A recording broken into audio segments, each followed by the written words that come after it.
Bonsoir et merci de nous retrouver sur le plateau d'IDF1 pour cette seconde émission avec nos invités, les maires de Meudon, de Clichy et de Sevran. Alors un mot pour ceux qui n'ont pas regardé l'émission du mois dernier. Nous avons décidé de donner la parole aux maires d'Île-de-France parce que nous pensons que c'est eux qui sont en première ligne de tous les problèmes quotidiens, eux en première ligne du mieux vivre ensemble, comme on dirait à gauche, hein, mieux vivre ensemble, c'est un... Alors, voilà pourquoi mes trois invités aujourd'hui, Hervé Marseille, maire de Meudon depuis 1999, vous êtes membre du Nouveau Centre et donc vous êtes le secrétaire général chargé des élections et vous êtes président du groupe UMP Nouveau Centre au Conseil général des Hauts-de-Seine depuis le mois de mars dernier. Gilles Catoire, vous êtes maire socialiste de Clichy depuis 1985, hein, vous êtes chercheur, ingénieur de formation, mais aujourd'hui, vous vous consacrez, je crois, à votre ville. C'est un emploi à plein temps ? Attends, à plein temps. J'ai été enseignant avant. Et vous, Stéphane Gatignon, vous êtes maire de Sevran depuis 2001. Vous étiez communiste au moment de votre élection et vous avez adhéré depuis à Europe Écologie. Et j'ajoute que vous avez récemment fait l'actualité à la suite d'un règlement de compte entre dealers. Vous avez dû protéger des écoles maternelles et donc vous avez appelé spectaculairement à des forces d'interposition. Vous avez dit des casques bleus. On y reviendra tout à l'heure. Le maire d'Anguin, qui devait être parmi nous ce soir, est malade et ça explique que vous ne soyez que trois. Et donc, Monsieur Marseille, vous êtes le seul représentant de la majorité. Et nous allons, mais ça n'a pas tellement, ça n'a pas tellement d'importance justement. On s'aperçoit que les clivages entre les maires ne sont pas forcément les clivages à l'Assemblée nationale entre les partis. Alors, nous allons, si vous le voulez, parler justement des problèmes d'école, de sécurité, de drogue aussi, sous différents aspects, dans l'heure qui suit. Alors, l'Île-de-France compte près de 12 millions d'habitants. C'est depuis plus de 60 ans la plus peuplée et la plus jeune des régions. C'est aussi celle dans laquelle réside le maximum d'étrangers, hein, 40% des immigrés de la France entière, et qu'enfin 4 enfants sur 10 ont au moins un parent immigré. Alors on a peur, on se dit qu'effectivement vous avez beaucoup d'attention à porter à l'école. Sur ce sujet, je vous fais regarder le reportage qui a été fait par l'Académie audiovisuelle de Richard Joffo, un micro-trottoir qui a été réalisé à l'école de Lourques dans le 9e arrondissement. C'est le sujet de Cyril V.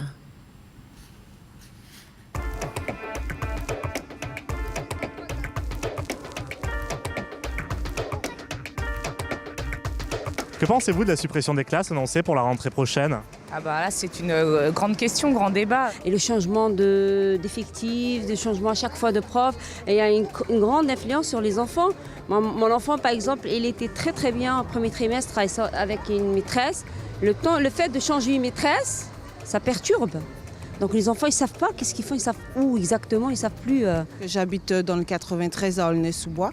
Ma fille qui revient de la Martinique, on me dit déjà qu'elle ne pourra pas être dans le collège qui est situé vraiment à côté de la maison par rapport aux effectifs justement qui sont nombreux des enfants et puis il n'y a pas assez de classes ouvertes, donc pas assez de postes. Moi, ils sont 25 dans la classe, donc ça va encore, mais quand ils seront 35 ou 40, ça va être très dur. On nous rétorque qu'il y a quelques années, et on va reprendre peut-être ma génération, moi je suis un peu plus âgé, où les effectifs étaient supérieurs. C'est vrai, mais à une autre époque, je pense que nous les jeunes, on était des jeunes beaucoup plus calmes. On n'avait pas du tout l'audace d'aller affronter un adulte. Aujourd'hui, ce n'est pas le cas, donc on ne peut pas se référer aux effectifs il y a d'antan avec les effectifs d'aujourd'hui.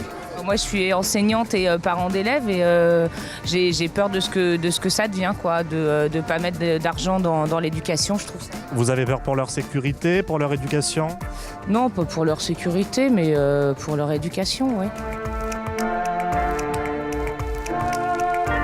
Quelle solution, vous pensez qu'il faudra adopter ? Je n'ai pas vraiment de solution. Il faudrait vraiment qu'ils se rendent compte, c'est que les enfants à l'école, ça ne va pas du tout. Les professeurs ne sont pas adaptés pour pouvoir s'occuper de chaque enfant. Il y a trop d'enfants dans les classes, donc c'est un peu, on s'occupe de ceux qui apprennent plus vite et ceux qui apprennent moins vite, on les laisse de côté. Donc c'est pas bon. Ce que l'on voit aujourd'hui, c'est que si on veut garder cette mixité, il faut être vigilant, il faut que les pouvoirs publics soient vigilants, parce que je vois bien qu'autour de nous, tous les parents qui ont les moyens vont vers l'école privée. Alors, il y a une déresponsabilisation, à mon avis, volontaire du gouvernement, d'externaliser l'éducation nationale. Est-ce le prix à payer pour une réorganisation plus qualitative de l'école ? Non, je pense qu'on a d'autres moyens pour réussir à avoir de la qualité à l'école et que c'est pas en retirant et en supprimant des classes et des postes qu'on pourra y parvenir. Il y a effectivement un budget qui est à gérer et ça c'est totalement compréhensible, mais peut-être pas de cette manière-là. Il y a peut-être d'autres choses qu'il faut mettre en place et faire pour... De quelle façon, de quelle manière ? Je pense pas que ce soit en tapant sur les moyens humains qu'on arrivera à faire avancer le débat. Il suffit de voir un peu ce qui se passe à l'étranger. Il y a quand même des systèmes éducatifs qui sont bien plus valorisants pour les enfants que ce qu'on leur propose à l'heure actuelle.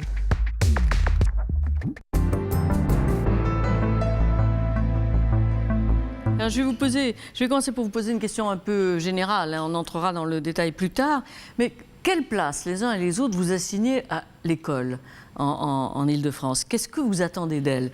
Qu'elle donne des armes égales à chacun? Qu'elle prépare à un métier?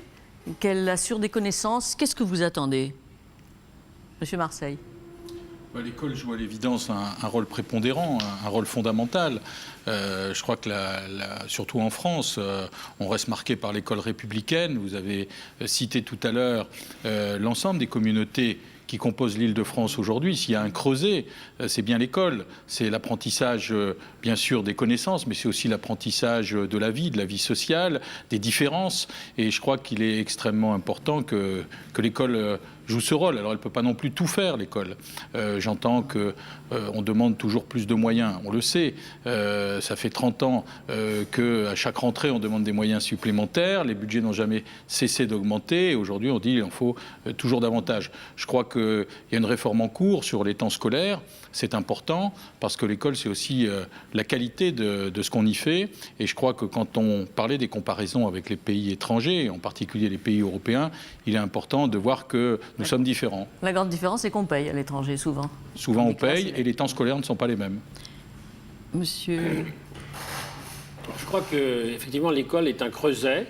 Et c'est une chance. Une fois qu'on a dit ça... Non, mais que les enfants d'origine sociale et culturelle différente se retrouvent ensemble. Je crois que la mégapole d'aujourd'hui, elle est diverse. Donc apprendre à être formés ensemble, mais il ne faut pas que ce soit un élément d'échec scolaire. Moi, dans ma commune, une particularité, il n'y a pas d'école privée puisque la jeunesse ouvrière chrétienne y a été fondée. Et en 1935, on a fermé les écoles catholiques et personne ne les a jamais rouvertes. Donc les gens qui veulent dans les écoles privées, ils vont ailleurs. Et moi, je souhaite qu'à la fois les défavorisés, les familles modestes, mais aussi la nouvelle population qui achète à 6 000 € le mètre carré, eh bien, les agents immobiliers me disent la première chose qu'ils font, c'est de regarder les écoles avant de signer leur vente. Donc, je souhaite que ces deux populations se retrouvent ensemble et convaincre que la qualité de l'école fait que personne n'y perdra si des enfants de milieux sociaux différents se retrouvent ensemble dans l'école.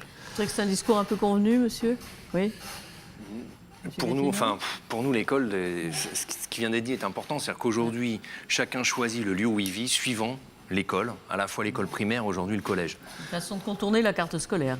C'est une façon, effectivement, de contourner la carte scolaire, parce qu'aujourd'hui, dans une société où quand même les gens ont peur, à la fois, sont inquiets de la situation actuelle et ont peur de l'avenir, donc leurs enfants, souvent, c'est tout.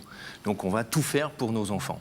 Donc on est souvent craintif, et c'est vrai, il y a de plus en plus de gens qui mettent leurs gamins dans l'école privée, mais il ne faut pas oublier, moi je dis souvent aux gens dans l'école privée, attention, à un moment vous allez vous retrouver où les mômes, on va les virer, notamment dans les lycées privés, pour avoir des très bons résultats derrière. Et puis, je pense qu'aujourd'hui, l'école... On parle de moyens, mais il y a tous les enjeux. Mais bon, ce n'est pas forcément notre débat à nous, mais sur les questions pédagogiques aussi. C'est-à-dire qu'aujourd'hui, c'est vrai que suivant les quartiers, il y a quand même des enjeux à avoir une école qui soit pas... Enfin, je pense qu'on ne peut pas traiter l'école de la même façon partout. C'est-à-dire qu'il y a des quartiers où, effectivement, il faut réussir à avoir des petits groupes, il faut réussir à travailler différemment. Je pense que vous avez parlé des gens, on a des quartiers où, dans une classe, la moitié des gamins, voire plus, peuvent être non francophones. Ce qui est une chance en même temps. C'est-à-dire que quelqu'un qui connaît plusieurs langues, c'est vraiment un atout. Mais on ne peut pas le traiter de la même façon qu'ailleurs. Donc il faut des moyens particuliers, il faut une vision particulière pour pouvoir faire en sorte que ça ne devienne pas des handicaps. Mais justement, puisqu'on sait que les gamins, notamment d'immigrés, y compris de première génération, qui arrivent à poursuivre leurs études, ont des très bons résultats ensuite à l'université et tout ça. Justement, quand on regarde quand même les résultats, ils sont médiocres en Île-de-France. Alors, si je m'en tiens par exemple à la Seine-Saint-Denis, je regardais les chiffres tout à l'heure, le chiffre du retard scolaire au moment de l'entrée en 6e est en train de diminuer, le retard, mais il est quand même significatif. Alors, à quoi est-ce que vous attribuez ça? À la diversité des élèves, au fort taux notamment des enfants ayant des parents étrangers, à la pauvreté aussi de certaines communes, ou au manque de moyens, une mauvaise utilisation des moyens fournis? Gilles Catois. Je crois que c'est surtout le rôle de la famille. Même quand c'est dans des milieux populaires et pauvres, quand la famille est bien structurée, il y a une chance de plus pour les enfants. Quand effectivement il manque un des parents ou les enfants sont en difficulté, donc il faut trouver des compensations, des parrainages, des aides. Et souvent, il n'y a pas seulement l'aide à l'enfant, mais il faut avoir un suivi des familles en amont, un suivi social. Nous, on essaie de le faire avec les bailleurs sociaux, avec les services sociaux, pour voir les familles et anticiper les difficultés que peuvent rencontrer les familles. Souvent, l'enfant ne fait que subir la crise parentale ou les difficultés dans la famille. En fait, l'école républicaine, c'était quand même pour justement mettre tout le monde sous le même régime. C'est toujours, il s'agit donc pas tout sous le même régime, je crois qu'au niveau du contenu. Mais effectivement, il y en a qui ont plus besoin que d'autres de cours du soir, de suivi. Je crois qu'il y a des différenciations qui se font en fonction des besoins individuels. Ne serait-ce que, si je prends un exemple, maintenant on fait l'intégration des enfants handicapés physiques ou handicapés mentaux. Pour cela, il y a bien une différence et tout le monde trouve ça très bien. Donc il n'y a pas de raison que cette différence-là ne fasse pas des adaptations suivant les besoins des uns et des autres. Alors je pense qu'à Meudon, la situation n'est pas tout à fait pareille. Vous n'avez pas la même composante sociale, je dirais. Non, on n'a pas la même composante sociale, la même sociologie qu'à Sevran, c'est évident. Ceci étant dit, chacun regarde midi à sa porte. On a toutes sortes de populations aussi. Et donc, je crois que l'école, il y a le contenu pédagogique, comme disait Stéphane Gatignon, mais il y a aussi le reste. Et le reste, c'est quoi? C'est le temps scolaire que j'évoquais. Ça veut dire s'occuper aussi, quand on le peut, et toutes les communes ne le peuvent peut-être pas, des enfants après la fin de l'école. C'est les activités périscolaires. Dans ma commune, comme l'avait fait le département pour les collèges, on a institué des temps périscolaires, c'est-à-dire que les orphelins de 16 heures, comme on les appelait, ceux qui sortent de l'école, dont les parents travaillent, plutôt que d'être livrés à eux-mêmes, eh bien on les occupe. On les occupe avec des activités, soit scolaires, soit culturelles, soit sportives. Et ça coûte quasiment rien aux familles. Mais ça occupe les enfants et ça les éduque. De la même façon, on a réglé, je crois, partout en Île-de-France et en France, un problème qui était la nourriture. Il y avait des familles modestes, les enfants n'avaient pas nécessairement la même égalité de repas, si je puis dire. Et l'école a réglé, la République a réglé ça. Je crois qu'il y a un rôle qui est important à ce niveau-là, et les collectivités territoriales peuvent aussi jouer un rôle. Moi, je pense qu'il y a d'abord une question sociale, au-delà de la question des origines de chacun. C'est-à-dire que quand on met tous les pauvres ensemble, il y a un moment, c'est compliqué. Voilà, et donc... qu'ils soient immigrés ou pas. Qu'ils soient immigrés ou pas, le problème, il est pas tellement là. D'autant plus, je pense vraiment que les mômes d'immigrés sont une chance. C'est-à-dire des gamins qui arrivent et qui sont petit à petit, qui arrivent à être... qui connaissent de langage, etc., des cultures différentes. C'est vraiment une chance. Après, je pense qu'on a, nous, aujourd'hui, enfin, l'État à prendre des décisions et nous aussi à pousser, certainement. Je pense notamment par rapport à la scolarisation des enfants de 2 ans. On sait très bien, toutes les études montrent, y compris à l'étranger, que lorsqu'on a des enfants de 2 ans scolarisés, y compris de milieux à la fois défavorisés ou de milieux de gens qui viennent des 4 coins du monde, on a ensuite une meilleure socialisation, un meilleur apprentissage derrière. Et par exemple, aujourd'hui, moi je suis maire depuis 10 ans, il y a 10 ans, on arrivait à scolariser des mômes encore à 2 ans, aujourd'hui c'est quasiment impossible. Donc il y a certainement... Parce que l'éducation, petit à petit, l'éducation nationale souhaite ne plus... C'est une politique d'État de ne plus scolariser les enfants à 2 ans. Et c'est aussi une politique des professeurs, quand même, souvent. Pardon. Et de l'éducation. Si on décide demain, par exemple, moi c'est une des propositions que j'ai fait à M. Guéant l'autre jour, pourtant qui n'est pas milieu, mais en disant voilà, faites l'essai. Moi je vous propose à Sevran, on scolarise dès 2 ans. Et on va voir tout le monde à éducation. Ben, regardons réellement, par rapport à ce qui se passe et toutes les études, regardons si ça peut fonctionner. Donc tentons la scolarisation à 2 ans, ça permet une insertion meilleure du gamin et aussi des familles, parce que c'est aussi un moyen de lier langue entre une institution qui est l'éducation nationale et des familles dans les quartiers. Alors vous avez entendu récemment donc, le président de la République annoncer une fermeture de classe pour 2011, mais ajouter qu'il n'en fermerait pas en 2012. Est-ce que ça vous inquiète, M. Catois? C'est assez incohérent parce que d'un côté, il faut voir comment on a désorganisé la formation des enseignants, les UIFM, les promotions de formation, donc il faut les trouver, les enseignants. Et effectivement, moi j'ai une fermeture, je demanderais plutôt une ouverture. Et en même temps, on a une particularité à l'Île-de-France, c'est que nous, on est dans la première couronne, tous, et on nous dit il faut densifier, faire 70 000 logements. Ils ne sont pas encore faits, mais densifier la population. Et moi, j'ai posé la question au préfet de région en disant bon, je veux densifier, vous me demandez, mais est-ce que vous m'ouvrez le nombre d'écoles correspondant à la population supplémentaire que je vais avoir? Et pour l'instant, ça ne suit pas. Donc si on veut des services nouveaux... Quand on fait des logements, vous voulez dire, quand on fait des logements, il faut faire des écoles correspondantes. Moi, j'ai 2 écoles en construction, j'en ai 2 rénovations, des projets, mais l'État ne nous aide pas beaucoup dans ce domaine. On a un petit peu, la région, le département, mais ça ne suffit pas. Et donc, il faut aider aussi, accompagner les constructions d'écoles. C'est très lourd pour les Sur la communes. Scolarité à 2 ans, M. Marseille? Enfin, la scolarité. La scolarité, l'apprentissage. C'est les crèches ou la scolarité. Donc, évidemment, il faut. Eh oui, il faut. Et on essaie d'en faire. Ce sont des choix là aussi politiques.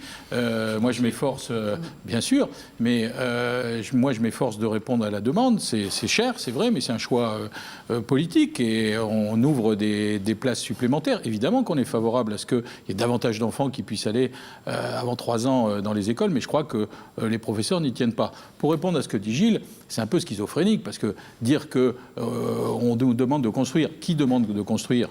C'est la région, ce sont tes copains qui demandent ça. Le président de la République, c'est le SDRIF. Et donc, on peut pas. Intérêt à faire des On logements. peut pas. Oui, mais d'accord, mais. Aussi. Oui, non, mais j'aime bien parce que il faut quand même dire les choses comme elles sont. Il a 70% de logements sociaux. On peut continuer à en faire aussi. 39%. 39. Ouais, bien sûr. Et le problème, c'est surtout les copropriétés. À ce niveau-là, c'est pareil. Bon, ouais, je veux dire, nous, on a Villeneuve-la-Garenne, ils sont à 70%. À un moment donné, les problèmes de logement, c'est la mixité. On ne peut pas continuer à faire tout, n'importe comment, pour faire n'importe quoi. Il y a beaucoup de mixité à Meudon. Ben voilà. Oui, bien sûr. Moi, j'ai 26% de logements sociaux. Et je trouve que de ce point de vue-là, il faut aussi qu'on arrête de faire n'importe quoi. Mais je pense qu'il y a quand même profondément en Ile-de-France une situation. On parlait de l'école, mais nous, notre responsabilité, par exemple, c'est d'avoir des écoles qui soient équipées de la même façon suivant les villes. Mais aujourd'hui, ce n'est pas le cas. Il y a aujourd'hui, dans l'Île-de-France et dans la zone dense notamment, on est la métropole la plus inégalitaire d'Europe aujourd'hui, tant en tant qu'individu qu'en tant que collectivité. Donc aujourd'hui, pour construire des crèches, c'est bien, mais les communes, les collectivités locales qui n'ont pas les moyens ne peuvent pas construire des crèches comme elles le souhaitent. Les écoles... Vous allez dans les villes qui ont des moyens financiers, les villes qui n'ont pas de moyens financiers, il n'y a pas, pour les mômes, il n'y a pas la même qualité de bâti, la même qualité d'équipement en informatique, etc. On va avoir des villes, et des fois vous traversez une rue, et vous êtes dans 2 mondes différents, et vous avez des écoles équipées différemment entre les 2 villes.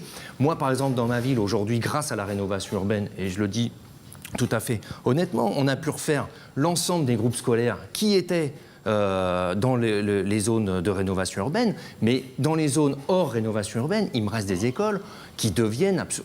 dans des les gens, à la fois, travaillent et les gamins étudient dans des conditions absolument scandaleuses. Tout ça parce qu'il n'y a pas... Aujourd'hui, il n'y a pas de péréquation entre les communes, c'est scandaleux. Il n'y a pas d'homogénéité entre les communes. Des finances communales, c'est une catastrophe aujourd'hui. Nous, on est un peu la situation intermédiaire entre vous deux, mais effectivement, donc, normal, on fait aussi de la rénovation urbaine dans les quartiers. Mais nous, les pauvres ne sont pas trop dans les HLM, ils sont dans l'habitat dégradé, hôtel meublé, copropriété dégradée, c'est le gros morceau. Vous ne pouvez quand même pas dire que c'est les riches qui sont dans les HLM, parce que c'est ça qu'on leur reproche quand même. Non, c'est pas. Il y en avait, mais nous, on les a fait partir. On les a fait partir voilà, on les a fait partir.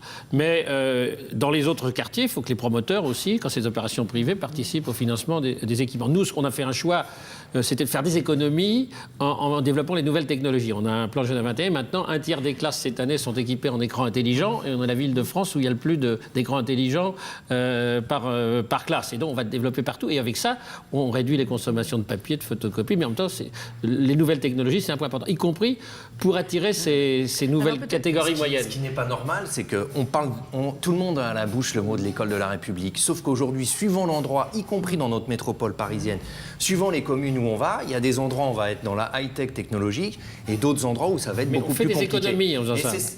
En fonctionnement. C'est ça qui est le vrai problème. Sauf qu'il y a aujourd'hui des communes qui ne peuvent pas investir. On investit, oui. Qui ne peuvent pas investir de cette façon-là. Juste une dernière question sur l'éducation. On va passer à la sécurité. Mais est-ce que vous diriez les uns et les autres que l'école, c'est-à-dire les sorties de collège, c'est un milieu privilégié pour les actes de violence? On a cette impression. Est-ce que vous diriez ça, vous? C'est à vous surtout que je m'adresse avec les casques bleus, si j'ose dire. Non, mais on reviendra là-dessus tout à l'heure. C'est des lieux où il y a souvent des conflits en même temps. C'est des lieux où il y a beaucoup de passages, notamment les collèges, et où finalement le nombre de conflits par rapport au passage est relativement faible. Donc voilà, c'est toujours compliqué, quoi. Non, mais les collèges sont des partenaires des actions de prévention avec nos médiateurs, les leurs. Il y a eu des problèmes il y a quelques années, mais il y a tout un travail qui est fait en amont, y compris. Vous diriez que ça s'arrange maintenant oui, parce avec que... les jeunes qui viennent. À un moment, ils se battaient entre eux. On n'est jamais à la merci d'un dérapage. On l'a connu dans des communes voisines, mais pour l'instant, chez nous, c'est plutôt stabilisé. J'y reviendrai. Mais la confiance des jeunes est un élément important, et c'est peut-être une transition vers la sécurité. Et même à Meudon, est-ce que les collèges, les sorties de collège sont surveillées particulièrement? Il faut surveiller les sorties de collège. Depuis déjà longtemps, on sait que les collèges et les lycées sont des lieux où il peut se passer des choses. C'est pas nécessairement très grave, mais on sait très bien qu'il y a une population, qui peut être inquiétée, qui peut faire l'objet de vol, ou qui va acheter du shit à tel ou tel vendeur. Ça se fait partout, hein, malheureusement. Bon, on s'interrompt quelques instants pour une petite page de publicité.